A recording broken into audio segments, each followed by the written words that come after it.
Today I'm just going to let the Word of God speak for itself. If you have your Bibles with you, please open it up to Hosea chapter 1. Hosea chapter 1.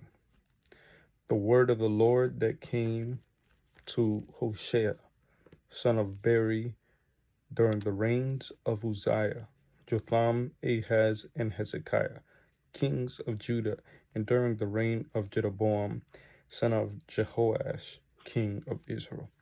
Hosea's wife and children.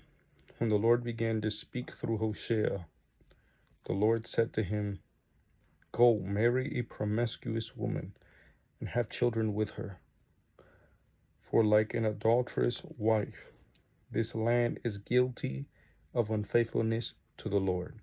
So he married Gomer, daughter of Diblaim, and she conceived and bore him a son. Then the Lord said to Hosea, "Call him Jezreel, because I will soon punish the house of Jehu for the massacre at Jezreel, and I will put an end to kingdom of Israel. In that day I will break Israel's bow in the valley of Jezreel." Gomer conceived again and gave birth to a daughter. Then the Lord said to Hosea, "Call her Lo Ruhamah, which means not loved, for I will no longer show love to Israel, that I should at all forgive them. Yet I will show love to Judah, and I will save them, not by bow, sword, or battle, or by horses and horsemen, but I, the Lord their God, will save them." After she had weaned Lo Ruhamah, Gomer had another son. And the Lord said, "Call him Lo Ami, which means not my people, for you are not my people, and I am not your God. Yet the Israelites will be like the sand on the seashore, which cannot be measured or counted in the place where it was said to them, 'You are not my people.' They will be called children of the living God. The people of Judah and the people of Israel will come together. They will appoint one leader and will come up out of the land. For great will be the day of Jezreel." Chapter 2. Say of your brothers, "My people," and of your sisters, "My loved one." Israel punished and restored. Rebuke your mother, rebuke her, for she is not my wife, and I am not her husband. Let her remove the adulterous look from her face, and the unfaithfulness from between her breasts. Otherwise I will strip her naked and make her as bare as on the day she was born. I will make her like a desert, turn her into a parched land, and slay her with thirst. I will not show my love to her children, because they are the children of adultery. Their mother has been unfaithful and has conceived them in disgrace. She said, "I will go after my lovers who give me my food and my water, my wool and my linen, my olive oil and my drink. Therefore I will block her path with thorn bushes. I will wall her in so that she cannot find her way. She will chase after her lovers but not catch them. She will look for them but not find them. And she will say, 'I will go back to my husband as at first, for then I was better off than now.' She has not acknowledged that I was the one who gave her grain, the new wine and oil, who lavished on her the silver and gold which they used for Baal. Therefore I will take away my grain when it ripens, and my new wine when it is ready. I will take back my wool and my linen intended to cover her naked body. So now I will expose her lewdness before the eyes of her lovers. No one will take her out of my hands. I will stop all her celebrations, her yearly festivals, her new moons, her Sabbath days, all her appointed festivals. I will ruin her vines and her fig trees, which she said were her pay from her lovers. I will make them a thicket, and wild animals will devour them. I will punish her for the days she burned incense to the Baals. She decked herself with rings and jewelry and went after her lovers, but me she forgot, declares the Lord. Therefore I am now going to allure her.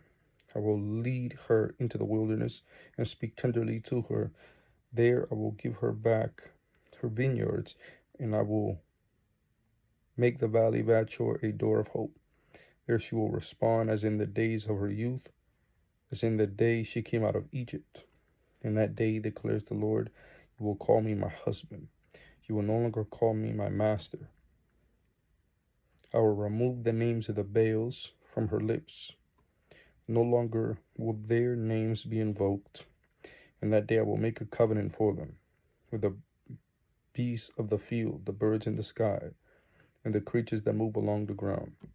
Bow and sword in battle I will abolish from the land, so that all may lie down in safety. I will betroth you to me forever. I will betroth you in the righteousness and justice, in love and compassion. I will betroth you in faithfulness, and you will acknowledge the Lord. In that day I will respond, declares the Lord. I will respond to the skies, and they will respond to the earth. And the earth will respond to the grain, the new wine, and the olive oil. And they will respond to Jezreel. I will plant her for myself in the land. I will show my love to the one I call not my loved one. I will say to those called not my people, you are my people, and they will say, you are my God. Hosea chapter 3.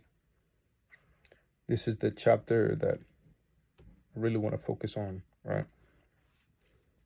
Hosea's reconciliation with his wife. The Lord said to me, go show your love to your wife again, though she is loved by another man. My God. And is an adulteress. Love her as the Lord loves the Israelites, though they turn to other gods and love the sacred raisin cakes. You see, that symbolic iconography of Israel committing adultery against the Lord. So I brought her for 15 shekels of silver and about a homer and a lethek of barley. Then I told her, you are to live with me many days. You must not be a prostitute or be intimate with any man, and I will behave the same way towards you. This is symbolic iconography of Israel honoring God, and if Israel honors God, God will honor Israel. For the Israelites will live many days without king or prince, without sacrifice or sacred stones, without ephod or household gods. Afterward, the Israelites will return and seek the Lord their God and David their king. They will come trembling to the Lord and to his blessings in the last days. Let's keep on reading. The charge against Israel. Hear the word of the Lord, you Israelites, because the Lord has a charge to bring against you who live in the land. There is no faithfulness, no love, no acknowledgement of God in the land. There is only cursing, lying, and murder, stealing, and adultery. They break all bounds, and bloodshed follows bloodshed. Because of this, the land dries up, and all who live in it waste away. The beasts of the field, the birds in the sky, and the fish in the sea are swept away. But let no one bring a charge, let no one accuse one another. For your people are like those who bring charges against a priest. You stumble day and night, and the prophets stumble with you. So I will destroy your mother. My people are destroyed from lack of knowledge. Because you have rejected knowledge, I also reject you as my priest. Because you have ignored the law of your God, I will also ignore your children. The more priests there were, the more they sinned against me. They exchanged their glorious God for something disgraceful. They fed on the sins of my people and relish their wickedness. It will be like people, like priests. I will punish both of them for their ways and repay them for their deeds. They will eat but not have enough. They will engage in prostitution but not flourish, because they have deserted the Lord. To give themselves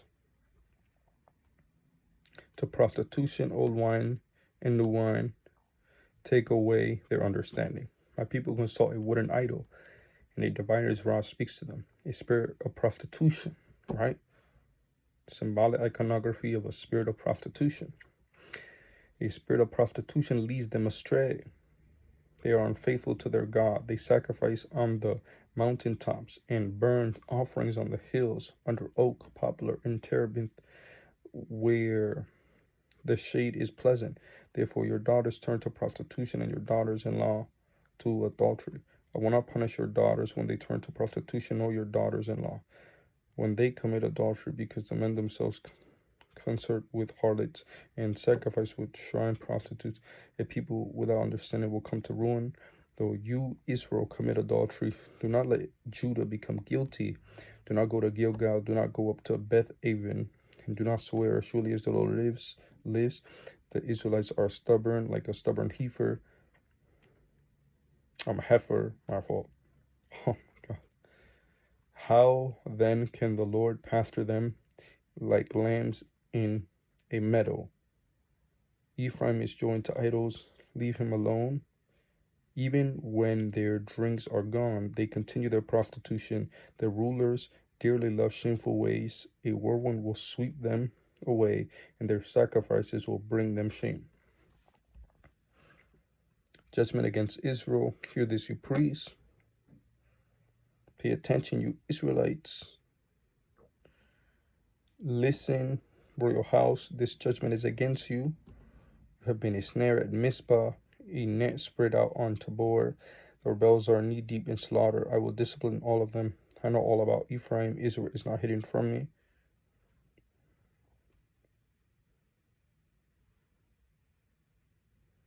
Ephraim, you have now turned to prostitution. Israel is corrupt. Their deeds do not permit them to return to their God. A spirit of prostitution is in their heart. They do not acknowledge the Lord. Israel's arrogance testifies against them. The Israelites, even Ephraim, stumble in their sin. Judah also stumbles with them. When they go with their flocks and herds to seek the Lord, they will not find him. He has withdrawn himself from them. They are unfaithful to the Lord. They give birth to illegitimate children. When they celebrate their new moon feast, he will devour their fields. Sound the trumpet in Gibeah, the horn in Ramah. Raise the battle cry in Beth Aven. Lead on Benjamin. Ephraim will be laid waste. On the day of reckoning among the tribes of Israel, I proclaim what is certain. Judah's leaders are like those who move boundary stones. I will pour out my wrath on them like a flood of water. Ephraim is oppressed, trembled in judgment, intent on pursuing idols. I am like a moth to Ephraim, like rot to the people of Judah. When Ephraim saw his sickness and Judah his sores, then Ephraim turned to Assyria and sent to the great king for help. But he is not able to cure you, not able to heal your sores. For I will be like a lion to Ephraim, like a great lion to Judah. I will tear them to pieces and go away. I will carry them off with no one to rescue them. And I will return to my lair until they have borne their guilt and seek my face. In their misery, they will earnestly seek me.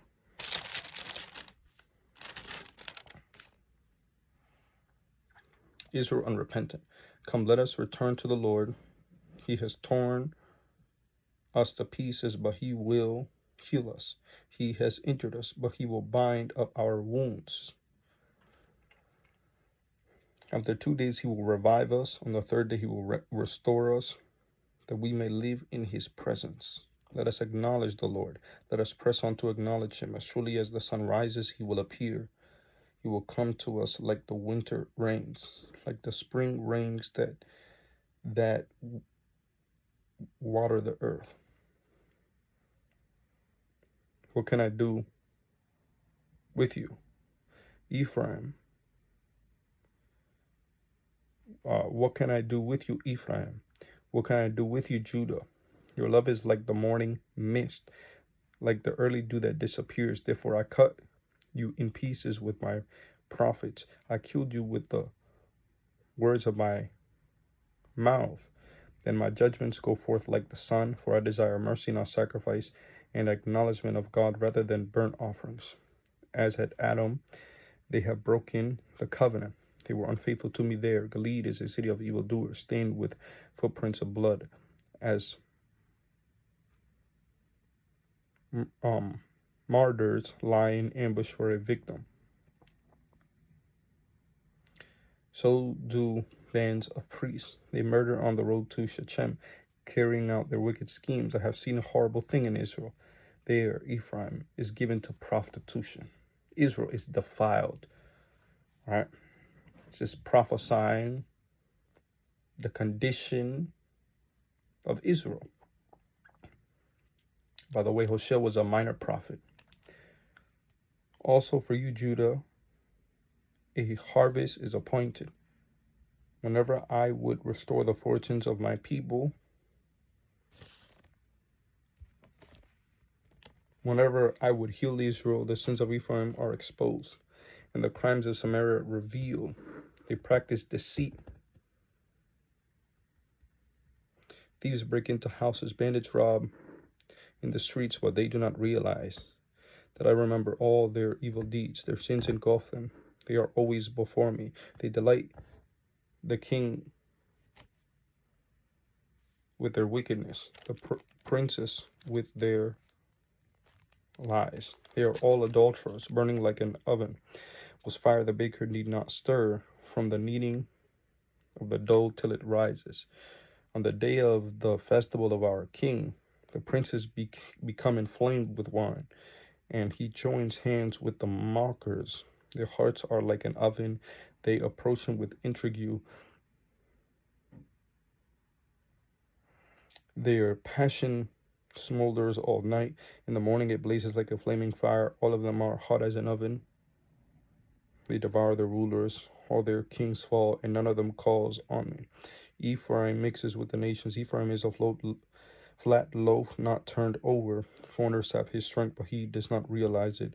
His hair is sprinkled with gray, but he does not notice. Israel's arrogance testifies against him, but despite all this, he does not return to the Lord his God or search for him. Ephraim is like a dove, easily deceived, senseless. Now calling to Egypt, now turning to Assyria. When they go, I will throw my net over them. I will pull them down like the birds in the sky. When I hear them flocking together, I will cast them. Woe to them, because they have strayed from me, destruction to them, because they have rebelled against me. I long to redeem them, but they speak about me falsely. They do not cry out to me from their hearts, but wail on their beds. They slash themselves, appealing to their gods for grain or new wine, but they turn away from me. I train them and I strengthen their hands, but they plot evil against me. They do not turn to the Most High. They are like faulty bow. Their leaders will fall by the sword because of their insolent words. For this, they will be ridiculed in the land of Egypt. God bless you guys.